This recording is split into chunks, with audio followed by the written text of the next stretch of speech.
ரெட்ரோலுக்ஸ் நெஞ்சங்களுக்கு வணக்கம். நான் உங்கள் கார்த்திக். இன்றைய நேர்காணலில் நம்முடன் இணைந்திருப்பவர் மூத்த பத்திரிகையாளர் திரு மணி அவர்கள். வணக்கம் சார். வணக்கம். நேற்றைய தினம் எடப்பாடி பழனிசாமி அவர்களுக்கு பிறந்த நாள். இந்த பிறந்த நாளுக்கு நிறைய வாழ்த்து செய்திகள் எல்லாரிடத்திலும் எல்லா தரப்பிலும் இருந்து அரசியல் கட்சி தலைவர்களால நிறைய பேர் வாழ்த்து தெரிவிச்சிருந்தாங்க. அதில் மிக முக்கியமாக பார்க்கப்படுவது ஆ நாம் தமிழர் கட்சியின் ஒருங்கிணைப்பாளர் சீமான் அவர்களுடைய வாழ்த்து. நான் சொன்ன பல விஷயங்களை அவர் செஞ்சிருக்காரு. அப்படின்னு சில விஷயங்கள் குறிப்பிட்டு பேசியிருக்காரு. இது எப்படி பார்க்குறீங்க? இது அரசியல் அரங்கில இது ஒரு பேசு பொருளா பார்க்கப்படுது. வழக்கமா ஒரு வாழ்த்துக்கள் தெரிவிக்கிறதுனாலுமே கூட, கொஞ்சம் அதிகப்படியா போய் இந்த தடவ கொஞ்சம் நான் சொன்ன செயல் திட்டங்களெல்லாம் செயல்படுத்தியிருக்காரு. காவிரி இத வேளாண் மண்டலமா மா பாதுகாக்கப்பட்ட வேளாண் மண்டலமா மாத்துனது. 11 மருத்துவக் கல்லூரிகள் அப்படின்னு பல விஷயங்கள குறிப்பிட்டு பேசியிருக்காரு. நீங்க எப்படி பார்க்குறீங்க? கடந்து செல்ல முடியாத நிகழ்வு இது. ஒரு பிறந்த நாளுக்கு கட்சி சார்பில்லாமல் எல்லோரும் ஒரு தலைவருக்கு வாழ்த்து சொல்வார்கள் அப்படின்லாம் எதுவுமே கிடையாது. பிறந்தநாள் வாழ்த்துக்கள்லையும் ஒரு அரசியல் உண்டு. ஆமா. அதுல வாழ்த்து சொல்லாத தலைவரும் இருக்காரு. வாழ்த்து சொல்லாத விஜய் இருக்கார். போன வருஷம் சொன்னார், இந்த வருஷம் சொல்லல. முதலமைச்சருக்கு சொல்லியிருந்தாரு. முதலமைச்சருக்கு சொல்லியிருந்தாரு. யாரு? விஜய். ஸ்டாலின். ஸ்டாலின். யாரு? ஸ்டாலினுக்கு விஜய் வாழ்த்து சொல்லியிருந்தாரு. ஆமா. இந்த முறை சொல்லல. இவருக்கு எடப்பாடிக்கு சொல்லல, விஜய் சொல்லல. இந்த தடவை மார்ச் 1 இவருக்கு சொல்லியிருந்தாரு, ஸ்டாலினுக்கு சொல்லியிருந்தாரு. இந்த ஆண்டு மார்ச் 1ஆம் தேதி பிறந்தநாள் கண்ட ஸ்டாலினுக்கு வாழ்த்து சொன்ன விஜய் எடப்பாடி பழனிசாமிக்கு வாழ்த்து சொல்லவில்லை. சீமான் அவர்கள் கடந்த முறை வாழ்த்து சொன்னதா தெரியல. ஆனால் சொன்னாலும் சொல்லாட்டும் இந்த முறை அவர் அதிமுக பாஜக கூட்டணியில் எந்த நேரமும் வந்து விடுவார் அல்லது தேர்தலுக்கு முன்பு கண்டிப்பாக வந்து விடுவார் என்ற பரவலான எதிர்பார்ப்பு இருக்கக்கூடிய சூழ்நிலையில் இன்றைக்கு அவர் இப்படி வாழ்த்து சொல்லியிருப்பது என்பது புருவங்களை உயர்த்தக்கூடியது தான். எப்படியாவது சீமானை கூட்டணிக்குள் கொண்டு வந்து விட வேண்டும் என்ற முயற்சிகள் நடந்து கொண்டு தான் இருக்கின்றன. இல்லை, இது பார்க்குறவங்களுக்கு இது ஒரு பிறந்தநாள் வாழ்த்து கூட சொல்லக்கூடாதா அப்படின்ற ஒரு இல்லை, அது வெளிப்படையாக பார்க்கும்போது அப்படி தோணும். ஆனால் இதை நீங்கள் இப்படி புரிஞ்சுக்கோங்க. பிறந்த நாளுக்கு வாழ்த்து சொல்கிறாரு. எஸ்ஆர்எம் பல்கலைக்கழகம் நடத்திய ஒரு விழாவில் ஒரே மேடையில் அண்ணாமலையையும் சீமானையும் அந்த இவர் இப்போ எஸ்ஆர்எம் அதிபர் பாரிவேந்தர் அவர் ஒரு கட்சி வச்சுருக்காருல, அவங்க தூக்கி நிறுத்துகிறாங்க. ஐஜேகே அவங்க தமிழ் விழான்னு ஒன்று பேரில் இவங்க 2 பேரையும் ஒரே மேடையில் உட்கார வைக்கிறாங்க. வழக்கமாக இப்படி தான் நடக்கும் இந்த கூட்டணி என்பது. அண்ணாமலையோடு மேடையை பகிர்ந்து கொள்ளக்கூடிய சீமான் நம்முடைய எடப்பாடி அவர்களுக்கு பிறந்தநாள் வாழ்த்துக்களையும் தெரிவிக்கிறார் என்றால், இவற்றையெல்லாம் தேர்தல்கள் நெருங்கி வரக்கூடிய சூழ்நிலையில் சாதாரணமான நிகழ்வு என்று நாம் கண்டிப்பாக எடுத்துக்கொள்ள முடியாது. விஜய் வாழ்த்து சொல்லலை, சீமான் வாழ்த்து சொல்கிறார். அதனால் போகமாட்டாருன்னா நான் உறுதியாக நம்பலைங்க. சீமான் அவர்கள் அதிமுக பாஜக கூட்டணிக்கு போக மாட்டார் என்று நாம் உறுதியாக சொல்ல முடியாது. போவார்னு நான் சொல்லலை, நான் அதையும் சொல்லிடுறேன். போகமாட்டார்னு சொல்ல முடியாது. There is always that space. அது திமுக எப்படி நடந்துக்கிறதுன்றதை பொறுத்தது ஒன்றுன்னா, ரெண்டாவது முக்கியமான விஷயம், தொடர்ந்து தோல்விகளை சந்திப்பதற்காக மட்டுமே ஒருவர் வாக்கு வங்கி அரசியலில் இருக்க முடியாது. இப்போ சீமானோட பெரிய பிரச்சனை என்ன? அவர் எத்தனை தேர்தலில் தனியாக நின்று இன்னைக்கு பார்த்துருக்காரு? 2014 நம்ம பார்க்குறோம். 14, 16, 19, 21, 24 5 தேர்தலில் தனியாக நின்று சைபர். இந்த தேர்தலையும் தனியாக நின்று சைபர் தான். இந்த 8% ஓட்டுன்றது விஜய் வருகைக்கு பிறகு கணிசமாக குறைஞ்சிருக்குது. அல்லது 8% ஒரு வாதத்துக்கு வச்சுக்கோங்க, ஒரு உதாரணத்துக்கு வச்சுக்கோங்க. 8% இருக்குன்னு என்னை பொறுத்தவரை அது குறைஞ்சிருக்குது. பாதியாக குறைஞ்சிருக்குன்னு நான் நம்புகிறேன். அல்லது அட்லீஸ்ட் ஒரு 70% குறைஞ்சிருக்கு. ஓகே, அந்த கணிப்பு கூட தவறுன்னு வைத்துக்கொள்ளும். 8% ஓட்ட சீமான் தக்க வைத்துக் கொள்கிறார் என்ற ஒரு வாதத்தில் வைத்துக் கொள்ளுங்கள். அவர் 26 அது 8ன்றது 10% ஆகலாம். அதுக்கு மேலே அது போவாது. அப்போ தோற்பதற்காக மட்டுமே ஒருவர் அரசியல் கட்சி நடத்த முடியாது, தேர்தலில் நிற்க முடியாது. இன்னொன்று, வாக்கு வங்கி அரசியலின் அடிப்படை விழுமையமே சீமானுக்கு புரியல. நம்ம ஏற்கனவே பேசின மாதிரி காஷ்மீர்லேருந்து கன்னியாகுமரி வரைக்கும், நரேந்திர மோடியிலேருந்து ஸ்டாலின் வரைக்கும், ராகுல் காந்தி வரைக்கும் எல்லாருமே கூட்டணி வச்சு மட்டும்தான் ஜெயிக்கிறாங்க. யாருமே தனியாக ஜெயிக்க முடியாது. That's a system. அந்த சிஸ்டத்துக்குள்ளே நீங்கள் போயிட்டீங்கன்னா எந்த கேமையுமே அந்த ரூல்ஸ் படி தான் விளையாடணும். வாக்கு வங்கி அரசியலுக்கு போயிட்டு நான் கூட்டணி போக மாட்டேன்றது மாதிரியான அபத்தமான தற்கொலை அரசியல் எதுவுமே கிடையாது. தற்கொலை அரசியல். இந்தியாவையே புரட்டி போடணும், அடிப்படை சமூக மாற்றத்தை உண்டாக்கணும்னு பேசக்கூடிய கம்யூனிஸ்டுகள் தனியாகவே நிற்கிறாங்க இல்லையே? யாரு கூட சேர்ந்து தானே நிற்கிறாங்க. அந்த இடத்துக்கு இன்றைக்கி மார்க்சிஸ்ட் லெனினிஸ்ட் கூட வந்துட்டாங்க. பீகாரில் சிபிஎம்எல், சிபிஐ சிபிஎம் விட அவங்க ஸ்ட்ராங்கு. 16 எம்எல்ஏஸ் இருக்காங்க அவங்களுக்கு. எப்போ இந்த தடவை நிதிஷ்குமார் ஜெயிச்சார்ல, இதுக்கு முந்தின தேர்தலில் கூட்டணி வச்சு தான் காங்கிரஸோடையும் சேர்ந்தாங்க அவங்க. அப்போ சித்தாந்த ரீதியாக இயங்கக்கூடிய கம்யூனிஸ்ட் கட்சிகள் பிஜேபியோட பிஜேபி தோற்கடிக்கப்படணும் என்பதற்காக பரம எதிரியாக கருதி கொண்டிருந்த முதலாளித்துவ கட்சியாக கருதிய காங்கிரஸோட இன்னைக்கு கூட்டு சேர்றாங்கன்னும் போது சீமான் எப்படி வந்து கூட்டணி சேராம 26 தேர்தலை சந்திக்க முடியும்? அப்படி சந்திச்சாருன்னா அதுக்கு பிறகு அவருடைய எதிர்காலம் என்ன? நீங்க 26ல சீமான் எந்த கட்சியோடையாவது கூட்டணி போகாம சைபர் தான் ஆகும். தனியானா 0 மறந்துடாதீங்க. இன்னொரு 0 அது. அது எத்தனை நாளைக்கு நீங்க கூட்டணி சேராம கட்சி நடத்த முடியும்? நாம் தமிழருக்குள்ள அந்த விவாதம் அதிகமா வந்துட்டு தான் இருக்கு.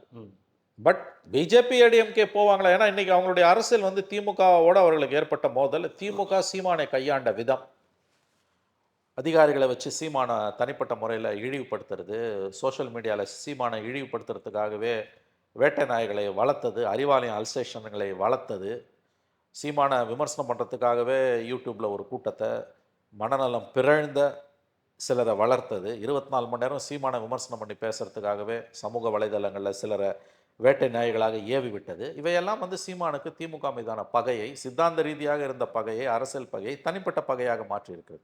இப்போ நீங்கள் ஒரு மனிதனை வந்து அவன் பர்சனல் அட்டாக் ரொம்ப அளவு கடந்து போகும்போது அவன் எந்த எல்லைக்கும் போவான்.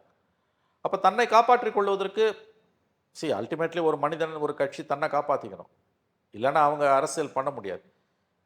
ரொம்ப 98ல் ஜெயலலிதா பிஜேபியோட சேர்ந்ததும் 99ல் கருணாநிதி பிஜேபியோட சேர்ந்ததும் அந்த காரணத்தில் தான் அவங்களுக்கு. அந்த மாதிரி பார்க்கும்போது வந்து சர்வைவல்னு வரும்போது திமுகவை பிஜேபியை பிரதான எதிரின்னு வரும்போது 2 பேரும் ஈக்குவல் எனிமின்னு ஒரு கட்டத்துக்கு மேலே சீமான் சொல்ல முடியாத சூழல் அவருக்கு வருகிறது என்று தான் நான் பார்க்கிறேன். அப்போ அவர் ஏடிஎம்கே பிஜேபி அலையன்ஸ்க்கு போகிறத தவிர வேறு வழியே கிடையாது. நேரடியாக பிஜேபியோட போகாமல் ஏடிஎம்கேவோட போய் நாங்கள் பிஜேபியோட இல்லை, நாங்கள் ஏடிஎம்கேவோட இருக்கோம், நாங்கள் அவங்க கூட இருக்கோம், அவங்க அவங்க கூட இருக்காங்கன்னு இப்படி ஒரு வியாக்கியானத்தை சொல்லிக்க வேண்டியதுதான். ஏன்னா திமுக சீமானை நடத்திய விதம் தான் இதற்கு காரணம். நான் என்னால் உறுதியாக சொல்ல முடியும். சீமானை இழிவுபடுத்துவதற்கு, அதுவும் பெண்கள் விவகாரத்தெல்லாம் வச்சு திமுக எந்த அளவுக்கு சீமானை உங்களுக்கு கேவலப்படுத்தியதுன்னு ஃபுல் டைம் ஜாபாக வச்சு அதை பண்ணாங்க. சில பல கோடிகளை இது வரைக்கும் அவங்க செலவு பண்ணியிருக்காங்க. அதுக்கான விலையை வந்து திமுக கொடுக்கலாம். சீமானை பொறுத்த வரைக்கும் அவர் கண்டிப்பாக அதிமுக பாஜக கூட்டணிக்கு போக மாட்டார் என்று யாராலும் எந்த உத்தரவாதமும் கொடுக்க முடியாதுன்னு தான் நான் நம்புறேன். 2 விதமா அவர் வந்து யோசிப்பாருன்னு நம்ம சொல்ல முடியுமா? ஒன்று வந்து இது வரைக்கும் ஜெயிக்கலை, ஸோ தனக்கான ஒரு அங்கீகாரம் வேணும், எம்எல்ஏக்கள் இருக்கணும் அப்படின்ற அளவில் யோசிப்பாரா?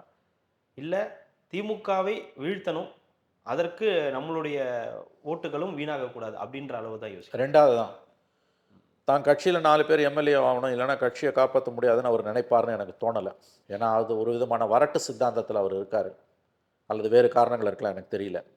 கட்சியில் இருக்க மற்றவங்களுக்காக அவர் வந்து 4 பேர் எம்எல்ஏ ஆகலை அப்படின்னா வந்து கட்சி கரைஞ்சிடும், அந்த எண்ணத்துலலாம் அவர் முடிவு எடுப்பார்னு எனக்கு தோணலை. மாறா அவருடைய நலன் கருதியும் ப்ளஸ் 26ல் திமுக ஜெயிச்சதுன்னா அதுக்கு பிறகு இங்கே அரசியல் செய்கிறது அவ்வளோ ஈஸி இல்லை அவருக்கு.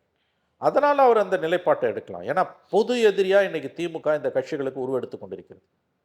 சீமான் மாதிரி இருப்பவர்கள் அதிமுக கூட்டணிக்கு போனாங்கன்னா அதுக்கு முழுக்க முழுக்க முழுக்க முழுக்க முழுக்க காரணம் திமுகவோட அராஜகம், குறுகிய புத்தி, எதேச்சதிகாரம், அதிகார மமதை, பணத்திமிரு, இதுதான் காரணம். ஏன்னா சீமான் மாதிரி இருக்கக்கூடிய ஒருவர் அதிமுக பாஜக கூட்டணிக்கு போவதற்கு வாய்ப்புகள் மிக மிக மிக மிக குறைவு.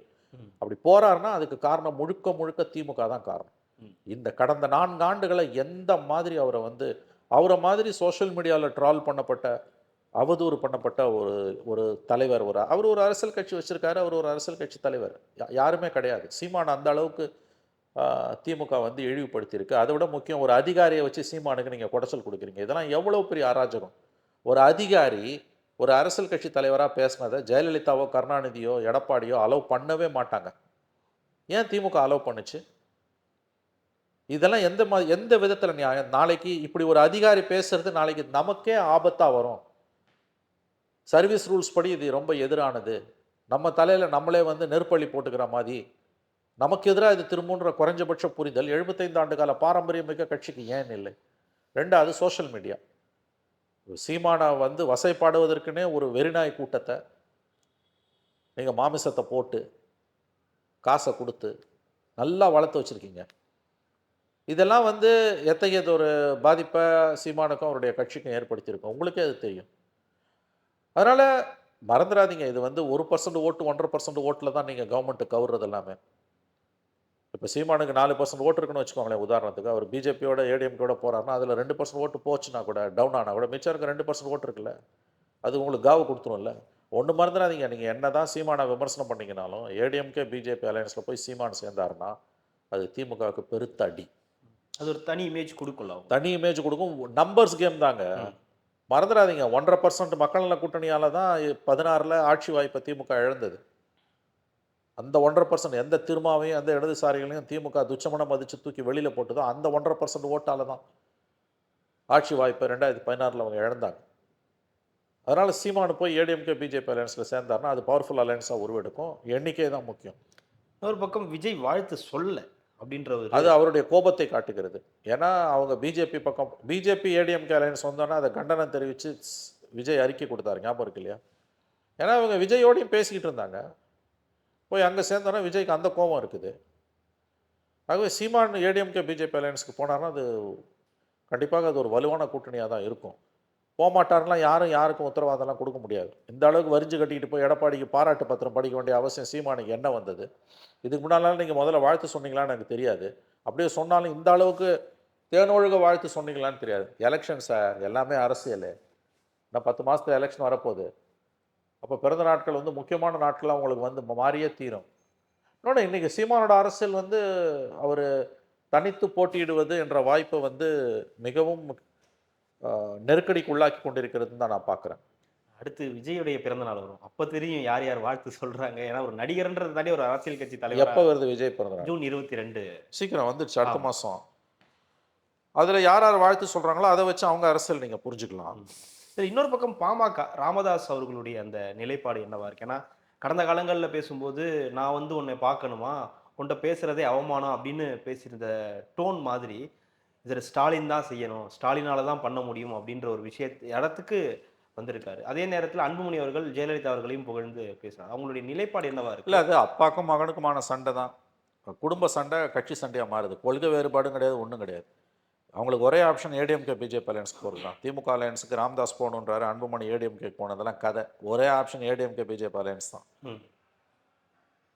ஏன் டேர்ம்ஸில் அது இருக்கணும்னு ராம்தாஸ் விரும்புகிறாரு, அன்புமணி தான் கண்ட்ரோலில் இருக்கணும்னு விரும்புகிறார். அவ்வளோதான்.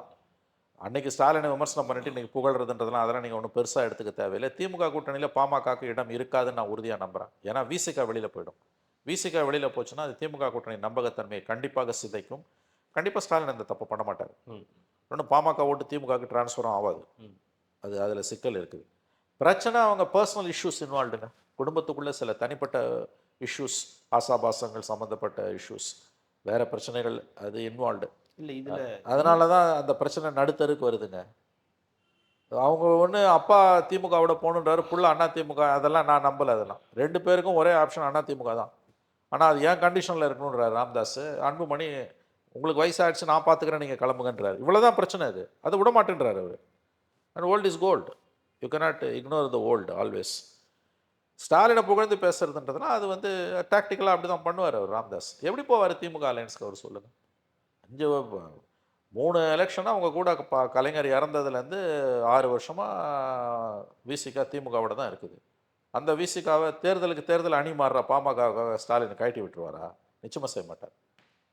கண்டிப்பாக செய்ய மாட்டார், நான் உறுதியாக நம்புகிறேன். இன்னொரு பக்கம் வாரிசு அரசியலை பற்றி நம்ம தொடர்ந்து பேசுகிறோம், விமர்சனங்களும் வைக்கிறோம். அது திமுகவை நோக்கி மட்டுமே நம்ம அதிகமாக வச்சிருக்கோம். அப்படின்ற பட்சத்தில் இந்த பாமகவுடைய அந்த அரசியல் எப்படி? இல்லைங்க, இதுவும் அப்பட்டமான வாரிசு. குடும்பம் ஒட்டுமொத்தமாக குடும்ப உறுப்பினர்கள் அதிகமாக ஆமாங்க. ஃபேமிலி, இட்ஸ் அ ஃபேமிலி ஃபேர்முங்க. அது வந்து ஒரு குடும்பம் நடத்துகிற நிறுவனம். அது கட்சியே கிடையாது. இது இவ்வளோ ஓப்பனாக செய்வீங்களா நீங்கள்? ராமதாஸ், அன்புமணி ராமதாஸ், அவருடைய மகள்கள் 3 பேர், அவருடைய மனைவி அப்படின்னு அவங்களுடைய பேரன்கள், அக்கா, அவருடைய மகள் வழி பசங்க, என்டையர் ஃபேமிலியே வந்து கண்ட்ரோல் பண்ணுதுங்க. திமுகலையாவது கொஞ்சம் அப்படி ஒரு கலைஞர் இருக்கும்போது ஸ்டாலின் தான், மற்றவங்களாம் அப்படி ஒதுங்கி இருப்பாங்க.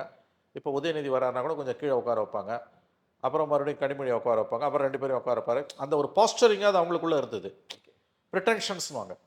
இங்கே பாமகவில் எதுவுமே இல்லை. சொன்ன மாதிரி ராம்தாஸ், அன்புமணி, சௌமியா, அவங்க முகுந்தன், அவங்க அன்புமணியோட 3 பொண்ணுங்க. அதுதான் என்னங்க இது? அவங்களுடைய மருமகன்கள், அவங்க மருமகன்கள், குட்டி பேரன்கள் வரைக்கும் வந்திருக்காங்க. இல்லை இனிமே அவங்களுக்கு கொள்கை வரதை தாண்டி அவங்க எல்லாம் அதுல ஈடுபடுறாங்க, இருக்காங்க அப்படின்ற ஒரு முக்கியமான இல்லை அதுதான் இது முழுக்க அந்த காடு வெட்டி குரு அவங்க ஃபேமிலி போட்டிருந்தாங்கன்னாங்க. இது வந்து ஃபேமிலி ஃபங்க்ஷனு, இது வந்து கட்சி நிகழ்ச்சி கிடையாது, ஃபேமிலி நிகழ்ச்சி. ம். அவங்களோட அந்த அதுக்கு முன்னால் பவர் பாயிண்ட் ப்ரெசன்டேஷன்லாம் போடும்போது ராமதாஸை பற்றி வீடியோ ஓடுது, அன்புமணியை பற்றி வீடியோ ஓடுதுன்னா என்னது இது? இல்லைங்க இப்போ இவங்களுக்கு வந்துங்க சில கொள்கைகளுக்காக ஆரம்பிக்கப்பட்ட கட்சிங்க ராமதாஸ். ஒரு காலத்தில் அவர் ஒரு சிறப்பான தலைவராக தான் இருந்தார். இன்னொன்று ஒடுக்கப்பட்ட தலித் மற்றும் வன்னியர் ஒற்றுமைக்காக பாடுபட்டவர். தமிழ் குடிதாங்கிலாம் அவர் தலித் சடங்களை தோளில் சுமந்திருக்கும் போது அவருக்கு பட்டம் கொடுக்கப்பட்டது. அவரால் வந்து ஒரு செக்ஷன் ஆஃப் வன்னியர்கள் மேலே முன்னேறி வந்திருக்காங்கன்றதெல்லாம் உண்மைதான். ஆனால் இன்னைக்கு அது முழுக்க முழுக்க குடும்ப கட்சி, முழுக்க முழுக்க இல்ல அது குடும்ப ஒரு கட்சி. அவங்களோட கொள்கைகள் கோட்பாடுகள்லாம் எது பிஜேபியோடையும் பேசுவோம், ஏடிஎம்கேயோடையும் பேசுவோம், என்னங்க கட்சி? இல்ல கட்சி நிகழ்ச்சி அப்படின்றத தாண்டி ஒரு குடும்ப நிகழ்ச்சி மாதிரி மாறிடுச்சோன்ற ஒரு அவ்வளோதான். கட்சி ஒரு கழகம் ஒரு குடும்பம்னு கலைஞர் சொல்லுவார்ல, அது மாதிரி வந்து கட்சி ஒரு குடும்பம். அது கட்சியும் ஏற்றுக்குது, அது அவ்வளோதான். இப்போ ஃபேமிலிக்குள்ள ப்ராப்ளம் என்ன? மகனுக்கும் பேரனுக்கும் பிரச்சனை. ம். இது கொள்கையும் கிடையாது, ஒரு வெங்காயமும் கிடையாது. இது நமக்கு தெரியாத சில விஷயங்கள், அதை பேச முடியாது வெளிப்படையாக. அதுதான் அங்கே பிரச்சனையே அதுதான். அதாவது கொள்கை வழியாக ஒரு கட்சிக்குள்ளே பிரச்சனை வருதுன்னா அதோட டைமென்ஷன் வேறு. பர்சனல் இஷ்யூஸில் தான் ஒரு கட்சிக்குள்ளே வரும். பிரிச்சுக்கிறதுல சண்டைன்னா பேசுறதுக்கு என்ன இருக்குது? ஓப்பனாக அதில் வந்து அவங்களுக்கு பப்ளிக் ஒப்பீனியனை பற்றி கவலையே கிடையாது. என்டையர் ஃபேமிலியை கொண்டு வந்து உட்கார வைக்கிறாங்கன்னா நாளைக்கு கேள்வி கேட்பானே, இது என்னது? நடந்துட்டு போதும், எப்படி இருந்தாலும் வரதான் வரப்போகுது. ஒன்றும் பெரிய பொலிட்டிக்கல் ஆம்பிஷன்ஸ் கிடையாது. இந்த கட்சிகளோட ப்ராப்ளம் என்னென்னா, நீங்கள் பாலிடிக்ஸ் எப்படி தான் புரிஞ்சுக்கணும். 2 விதமான politics, power driven and money driven. Power ட்ரிவன்றது அதிகாரத்தை கைப்பற்றுவதற்காக தப்பு செய்கிறது, கொள்ளடிக்கிறது, இதெல்லாம். இப்போ டிஎம்கேன்றது அந்த கேட்டகரி. அதிகாரத்தை காப்பாற்றிக்கணும், அதுக்காக தவறுகள் செய்வாங்க, காசு அடிப்பாங்க, எல்லாம் பண்ணுவாங்க. இது பவர் ட்ரிவன். இன்னொன்று மணி ட்ரிவன், இருக்கிற சொத்தை காப்பாற்றிக்க அரசியல். அதுதான் பாமக, மதிமுக, தேமுதிக, ஸ்மாலர் பார்ட்டிஸ் கேட்டகரியில் இருக்கவங்க அத்தனை பேரோட ப்ராப்ளம் என்னென்னா மணி ட்ரிவன். காப்பாற்றிக்கணும், சொத்தை காப்பாற்றிக்கணும், வசூலை காப்பாற்றிக்கணும். இதுக்கு தான் பவர். அதனால தானே நீ எவன் கூட போகிற நைட்டு 12 வரைக்கும் அதிமுக பேசிட்டு காலைல 7 மணிக்கு பிஜேபியோட போகிறேன்னா என்னங்க இது? So power driven and money driven Karthi. Money driven வந்துடுச்சுனாலே ஃபினிஷ்டு. இது உங்கள் ஜனநாயகம் வந்து கேலி கூத்தா மாறிட்டு இருக்குன்றதுக்கான உண்மை. எங்கேயோ ஆரம்பித்து எங்கேயோ வந்து நிற்கிறார். எனக்கு நல்லா ஞாபகம் இருக்குது, 89, 90 என் குடும்ப உறுப்பினர்கள் யாராவது அரசியலுக்கு வந்தால் மரத்தில் கட்டி வைத்து என்னை சவுக்கால் அடிங்கள்னு சொன்னவர் ராமதாஸ் இன்னைக்கு மேடை முழுக்க குடும்ப உறுப்பினர்களால் நிரம்பி வழிவதை பார்த்து கொண்டிருக்கிறார். மகனுக்கும் பேரனுக்குமான அரசியல் போட்டியை அவரே முன்னின்று நடத்தி கொண்டிருக்கிறார். அதில் ஒரு அட்வான்டேஜ் என்னென்னா, யார் ஜெயித்தாலும் அதிகாரம் குடும்பத்துக்குள்ளேயே இருக்கும். ஏன் வேறு திறமையான இளைஞர்களே இல்லையா? முகுந்தனை விட்டா முகுந்தனே இளைஞன் கிடையாது. அது ரெண்டாவதுங்க. அவரை தாண்டி வேறு யாருமே இல்லையா அவங்களுக்கு? இதை கேள்வி கேட்கவும் ஆள் இல்லைல்ல. ஃபேமிலி அதை கட்சி அதை ஏற்றுக்குது, அக்செப்டட். நாம அது மாறுது உங்களுக்கு வந்து. இவங்களோட ப்ராப்ளம் வந்து இனிமேல் இவங்களோட ட்ரஸ்ட்டு, இவங்களோட பணம், இதை காப்பாற்ற தான் இவங்களுக்கு அரசியல். அதுதான் power driven and money driven. Money ட்ரிவன்னா போன பார்ட்டிஸை பற்றி நம்ம பேசுறது வந்து நம்ம தொண்டை தண்ணி தான் வேஸ்ட். இது வேலை கரிச்ச நீர் நம்முடைய வார்த்தைகள். இது ஜனநாயகத்தின் சாபக்கேடு. இத்தகைய கட்சிகள் ஒரு விதத்தில் ஜனநாயகத்தின் சாபக்கேடு தான். இவ்வளோ ஓப்பனாக அதை பண்ண முடியுதில்லை. நீங்கள் யோசிச்சு பாருங்களேன். எந்த கூச்சநாச்சும் இல்லாமல் ஒரு கட்சியால் தான் குடும்ப உறுப்பினர்களை மேடையில் முழுக்க உட்கார வச்சு அதிகாரத்தை மகனுக்கா பேரனுக்கான்னு நடுப்புற கூவி விற்கிற வேண்டிய அளவுக்கு போகுதுன்னா என்னது? அவர் சொல்கிறாரு, நான் மகனை தலைவர் பதவியிலேருந்து செயல் தலைவராக மாற்றிட்டு நானே தலைவராகிட்டேன், இந்த முடிவுக்கு சில காரணங்கள் இருக்கின்றன, அவற்றை நான் ஒன்னொன்றாக சொல்லுவேன்றார். இது என்னங்க? மகன் மேலே அப்பாவே ஓப்பனாக குற்றப்பத்திரிக்கை வைக்கிறார். நேற்று சொல்கிறாரு இல்லைங்க, 4 செல்ஃபோன் வச்சுக்கிறேன், இன்னும் 4 ஃபோனு வாங்கிக்கோ, நீ கட்சிக்குள்ளேயே கூட்டணி, கட்சிக்கு கூட்டணி, நீ தெற்கே போ, கிழக்கே போ, மேற்கே போ, வடக்கே போ, ஆனால் உன்னை நான் பதவியில் வைக்க மாட்டேன்றாரு. நடக்காது தம்பி, நடக்காது கண்ணு, நடக்காது கண்ணு. ஆகவே உங்கள் ஜனநாயகம் பலவிதமான கேலி கூத்துக்களை பார்த்திருக்கிறது. இப்போ ஒன் மோர் நாடகம் அரங்கேறி கொண்டிருக்கிறது. மறந்து விடாதீர்கள், இந்த கட்சிகள் கொள்கைகளுக்காக நடத்தப்படுகிற கட்சிகள் அல்ல, அதிகாரத்தை கைப்பற்றுவதற்காக நடத்தப்படுகிற கட்சிகள் கூட அல்ல.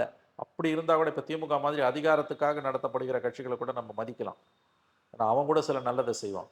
பட் இந்த கட்சிகள் மணி ட்ரிவன் பார்ட்டிஸ், அதாவது இருக்கிற சொத்துக்களை காப்பாற்றுவதற்காக அரசியல் செய்யக்கூடியவர்கள். அதனால் இவர்களுக்கு எந்த விதமான நாம்ஸும் இருக்காது. இவங்க எந்த எல்லைக்கும் போவாங்க, அதை பற்றி அவங்களுக்கு கூச்சம் நாச்சமும் இருக்காது. ஏன்னா பல ஆயிரம் கோடி அறக்கட்டளைகள் இருக்கின்றன. அது இனிமேல் அதை காப்பாற்றுறது தான் அரசியல். இதில் ஒளியும் அறிவும் கிடையாது, எல்லாமே ஓப்பனாக நடக்குது. Every thing is open. அதுவும் நல்லது. அதுவும் நல்லது தான். கண்டிப்பா சார். தொடர்ந்து பேசலாம். மிக்க மகிழ்ச்சி. நன்றி நன்றி.